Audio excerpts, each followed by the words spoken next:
दोस्तों, भगवान कृष्ण ने महाभारत काल में ही पांडवों से कलयुग के बारे में 5 सच्चाई विस्तार पूर्वक बता दिया था, जो कड़वी है मगर सत्य है। दरअसल ये बात महाभारत काल की है, जब पांचों पांडवों ने भगवान श्री कृष्ण से कलयुग के बारे में जानना चाहा कि कलयुग में मनुष्य कैसा होगा, उसके व्यवहार कैसे होंगे और उसे मोक्ष कैसे मिलेगा। पांडवों के इन सवालों के जवाब में भगवान श्री कृष्ण ने कहा कि तुम पांचों भाई वन में जाओ और वहां जो कुछ भी दिखे वह आकर मुझे विस्तार पूर्वक बताना।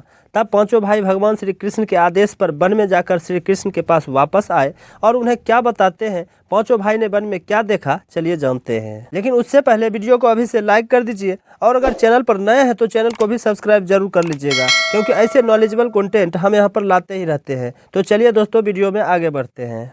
महाराज युधिष्ठिर ने वन में देखा कि एक हाथी के 2 सूर हैं। यह देख हुए आश्चर्यचकित रह गए। जब उन्होंने भगवान कृष्ण को उस 2 सूर वाले हाथी के बारे में बताया, तब भगवान ने उसका मतलब समझाते हुए युधिष्ठिर से कहा, कलयुग में ऐसे लोगों का राज्य होगा जो दोनों ओर से शोषण करेंगे। उनके कथनी और करनी में अंतर होगा, बोलेंगे कुछ और करेंगे कुछ और। भीम बन के दूसरी दिशा में गए। वहां उन्होंने देखा कि एक गाय अपने बछड़े को इतना चाट रही है कि बछड़ा लहूलुहान हो जाता है। भीम यह देखकर सन्न रह गए। उन्होंने भगवान कृष्ण से गाय के इस व्यवहार के बारे में पूछा तो भगवान ने उत्तर दिया कि कलयुग के लोग अपने बच्चों से इतनी ममता रखेगा कि ऐसी ममता के कारण बच्चों का विकास ही रुक जाएगा। अगर किसी का बेटा घर छोड़कर साधु बनेगा तो सभी लोग उसके दर्शन करेंगे, किंतु यदि अपना बेटा साधु बनेगा तो रोएंगे कि मेरा बेटा किस राह पर जा रहा है, उसका क्या होगा। कलयुग के लोग ममता के कारण बच्चों को मोह माया और परिवार में ही बांध कर रखेंगे और उसका जीवन वहीं नष्ट हो जाएगा। श्री कृष्ण भीम को वास्तविकता बताते हुए कहते हैं,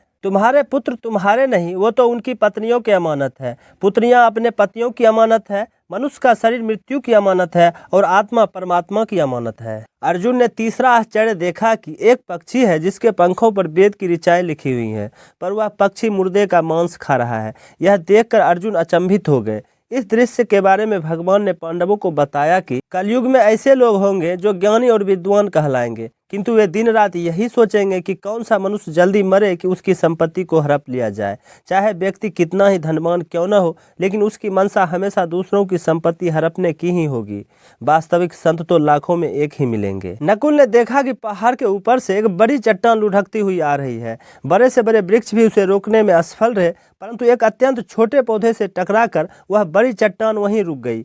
इस दृश्य का अर्थ बताते हुए भगवान श्री कृष्ण कहते हैं कि कलयुग में मनुष्य की बुद्धि नीचे गिरेगी, उसका जीवन पतन होगा और जीवन का यह पतन धन और सत्ता रूपी वृक्ष से नहीं रुकेगा, किंतु हरिनाम और हरि कीर्तन के एक छोटे से पौधे से मनुष्य जीवन की पतन रूपी चट्टान वहीं रुक जाएगी। 5वें भाई सहदेव ने देखा कि वन में 7 कुएं हैं और उनमें आसपास के कुओं में पानी है, परंतु बीच का कुआं खाली है। बीच का कुआं सबसे ज्यादा गहरा है, फिर भी खाली है। भगवान श्री कृष्ण ने इसका अर्थ बताते हुए कहा कि कलयुग में धनवान लोग अपने शौक के लिए पुत्र पुत्री के विवाह में, छोटे बड़े उत्सवों में तो बहुत धन खर्च करेंगे, परंतु वह किसी भूखे प्यासे को देखकर उसकी सहायता से मुंह मोड़ लेंगे। दूसरी तरफ मांस भक्षण, मदिरापान, इंद्रियों की संतुष्टि और व्यसन में पैसा पानी की तरह बहाएंगे। परंतु जो लोग इन सब चीजों से दूर रहेंगे और दूसरों की मदद करेंगे, उन पर कलयुग का नहीं स्वयं भगवान का प्रभाव होगा।